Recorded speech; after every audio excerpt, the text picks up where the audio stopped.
Political stability continues to elude Mali. There has been another military coup, the second one in just 9 months. Both the president and the prime minister have been arrested. It is a rerun of what happened in August last year. The same colonel is leading the takeover. The same military base is being used to detain the president, and the same promise is being repeated by the junta. Fresh elections in 2022. Why is Mali stuck in this cycle of takeovers, and what is at stake for Western Africa? Our next report tells you. Coup d'etats are a frenzy. Armies that have tasted power seldom want to surrender it. And when they do, it's just a matter of time before they strike again. Mali in Western Africa is turning in this cycle. Surrounded by insurgency and instability, it is fertile land for military takeovers. The army made their first move in August 2020. They marched into the capital, arrested the sitting president and his ministers, and declared a military junta.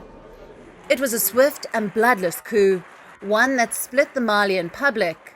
Some believed the military rulers would bring prosperity. They were fed up with the cycle of poverty and corruption. But the international community didn't buy this. They wanted a trusted civilian partner in West Africa. So the army reluctantly agreed to give up power, at least on paper. Over 18 months, an interim government would oversee Mali's transition. That was the plan. But the interim government was packed with army brass. The coup leader was vice president. His allies held the defense and security portfolios. 9 months later, Mali is back on the cusp of a coup. The army has arrested the interim president and his prime minister. What was the trigger? A cabinet reshuffle. The army was stripped of its defense and security portfolios. Hours later, the interim leadership was behind bars.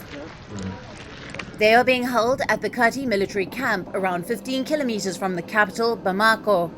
It is notorious for ending presidencies in Mali. In 2012, a mutiny in Kati ousted President Amadou Toumani Touré. In August 2020, President Ibrahim Keïta met the same fate.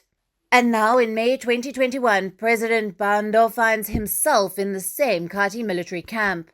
For the wider West African region, this is a nervous period. The coup in 2012 ended with Islamist insurgents taking control of northern Mali. It was later retaken by French forces. But even today, the United Nations is spending $1.2 billion to keep that peace. The UN wants to write this check to a civilian government, not military leaders. So the African Union, the European Union, the United Nations and the West African Regional Bloc have called for the leadership to be released.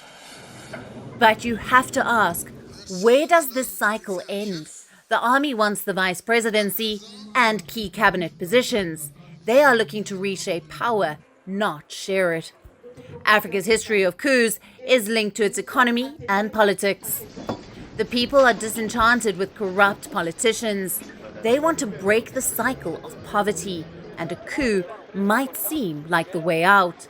But as history reminds us, a thinking soldier is an asset. A plotting one is a threat. Bureau Report, WION World is One. WION is now available in your country. Download the app now and get all the news on the move.